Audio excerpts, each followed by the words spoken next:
Une journée comme les autres, je décidai de visiter mon café préféré. À ma grande surprise, j'y trouvai un homme à l'aura scintillante sirotant un expresso. Intrigué, je m'approchai. « Bonjour, je peux m'asseoir ?» L'homme leva les yeux, sourit et répondit « Bien sûr, Jean. Je suis Bonheur. T'asseoir est le moindre des respects que je te dois. » Étonné, mais curieux, je m'installai. Après quelques banalités, je demandai « Bonheur, pourquoi est-ce si difficile de grandir personnellement ?» Bonheur prit une gorgée et répliqua « Parce que la croissance personnelle, mon cher, implique de laisser derrière toi des habitudes qui, bien que réconfortantes, ne te servent plus. » Ah, tu parles de mes soirées binge-watching, plaisantai-je. Pas seulement, dit-il, les yeux pétillants. Ces petites habitudes qui, au fil des ans, t'ont défini mais qui freinent ta véritable essence. Et la patience dans tout ça ? Pourquoi dois-je souffrir tellement pour apprendre à être patient ? Bonheur hocha la tête avec empathie. Patience, Jean, n'est pas quelque chose que tu apprends en un clin d'œil. Elle se forge à travers les épreuves. Ce sont ces moments de défi qui t'enseignent à attendre et à espérer avec confiance. Tu veux dire que toutes mes galères ont un but, demandai-je, sceptique. Oui, mais pas celui que tu crois, répondit Bonheur. Toute douleur a un but, celui de te tourner vers l'intérieur. Le bonheur que tu cherches à l'extérieur, Jean, reste éphémère. Le véritable bonheur, c'est celui que tu trouves en toi-même. Donc, je dois devenir un ermite, raillai-je. Bonheur rit doucement. Non, mais apprends à passer du temps avec toi-même, à apprécier ta propre compagnie.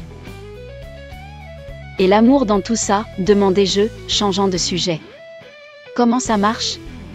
Bonheur devint sérieux, l'amour envers les autres, mon cher Jean, n'est que le reflet de l'amour que tu te portes. Plus tu t'aimes, plus tu es capable d'aimer profondément et authentiquement les autres. Je soupirai en pensant à mes erreurs passées. Donc, tout ça, la douleur, les épreuves, l'amour, est pour mon développement spirituel ? Exactement, dit Bonheur en finissant son expresso. Et rappelle-toi, Jean, la route est longue, mais chaque pas en vaut la peine. Avec ces paroles sages, je quittai le café, le cœur plus léger et l'esprit plus clair.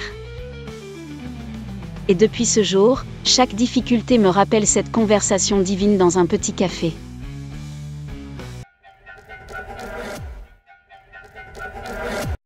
Dans une petite ville ensoleillée, Diane, une jeune femme pleine d'enthousiasme et de rêves, se prépare pour le grand jour, le concours annuel de talent.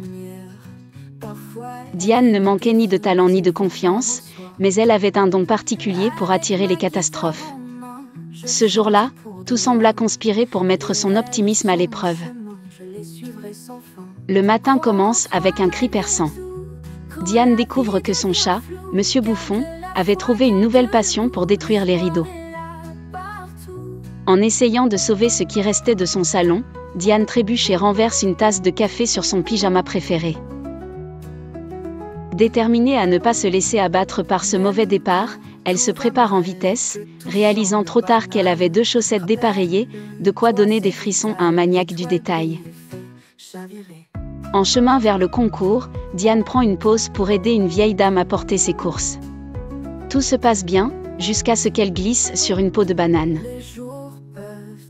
Un vrai cliché, mais qui aurait cru que ça arriverait pour de vrai ? Trempée et le moral dans les chaussettes, dépareillée, Diane arrive enfin au concours. Son numéro, un solo de violon. Ce qu'elle avait oublié, c'est que ce matin-là, elle avait glissé son archet dans le lave-vaisselle par mégarde. Résultat, un archet transformé en cure-dent géant.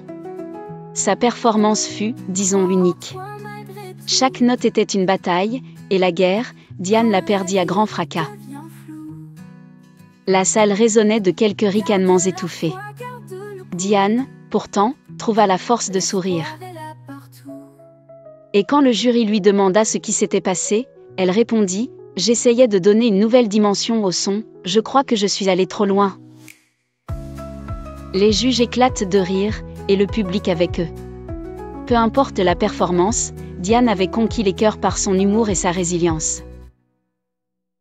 De cette journée désastreuse, Diane a pris une leçon précieuse. Chaque échec peut devenir une source de joie et de partage, tant qu'on sait en rire. Fin de l'histoire.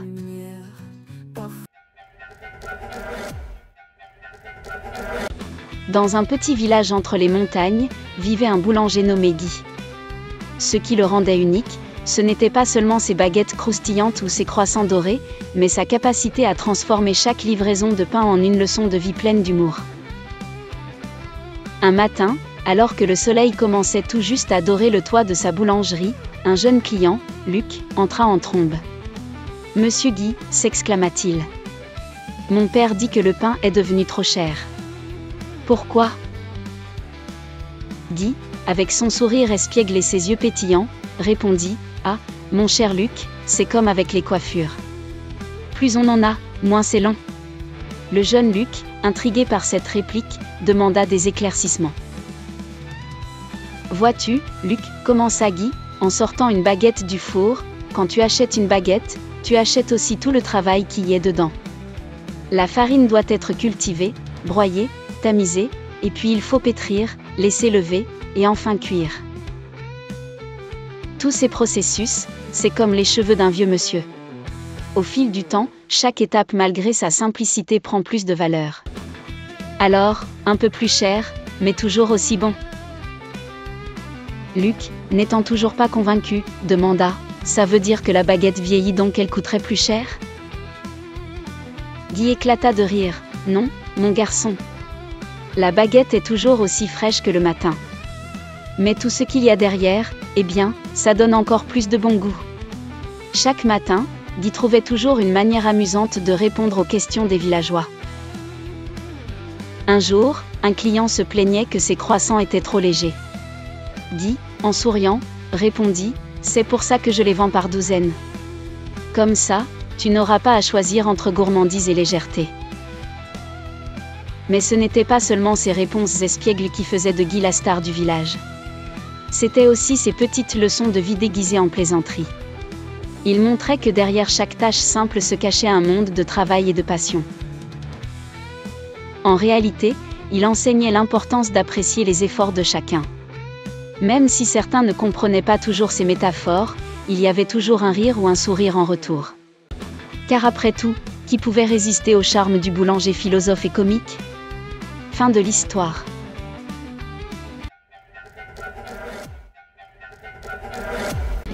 Max, c'est ce gars qu'on aime tous même s'il est plus doué pour semer la pagaille que pour mettre de l'ordre. Prenez par exemple ce matin-là où il a décidé d'aider Madame Leblanc, sa voisine octogénaire, à réparer sa télévision qui ne montrait que des mouches volantes. Armé de son plus beau sourire et de son tournevis fétiche, qu'il appelait affectueusement Charlot, Max a voulu jouer les super-héros. En moins de temps qu'il n'en faut pour dire « court-circuit », il avait réussi à déclencher une panne d'électricité dans tout le quartier. Ah, Max et sa redoutable aptitude à faire d'une simple mission une affaire d'État. Ses amis, Lucie et Paul, sont toujours les premiers à accourir pour réparer les bêtises de Max. Lucie, au regard sévère mais au cœur tendre, ne peut s'empêcher de rire dès qu'elle entend le fameux cri de détresse de Max. « Oups, j'ai fait une Maxerie. » Paul, de son côté, est convaincu que Max a été envoyé sur Terre par des aliens pour tester la patience humaine. Cette même après-midi, Max, voulant se faire pardonner, a eu l'idée brillante d'aider au potager communautaire en arrosant les légumes. Simple, non. Avec Max, rien n'est jamais simple. En confondant l'engrais liquide avec de la peinture blanche, il transforma le charmant jardin en œuvre contemporaine. Les tomates bicolores, les salades marbrées et les carottes albinos firent sensation sur les réseaux sociaux. Loin de se décourager, Max se répétait que l'important, c'était de faire de son mieux. Ses amis et voisins le savaient bien, avec Max autour, la vie n'était jamais ennuyeuse. Alors, même si ses maladresses causaient des maux de tête à répétition, tout le monde attendait avec curiosité la prochaine Maxerie. Après tout, quel est le sel de la vie sans un peu de chaos innocent ?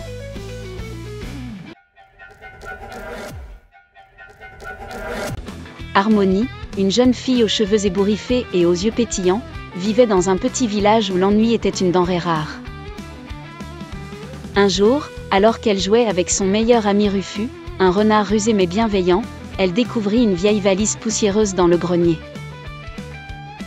À l'intérieur, des documents étranges portant les mots mystérieux « Agence de justice sociale ». Intriguée, Harmonie décida de monter sa propre agence pour instaurer l'équité et la justice sociale dans son village. Son premier client fut Madame Dupin, une vieille dame grincheuse qui se plaignait que ses pommes disparaissaient mystérieusement. Harmonie et Rufus décidèrent de mener l'enquête. Après plusieurs jours de surveillance, ils découvrirent que c'était le vent qui emportait les pommes vers le jardin des voisins. Avec l'aide de tout le village, Harmonie organisa une grande fête des pommes où chacun partageait les fruits récupérés avec tous les habitants.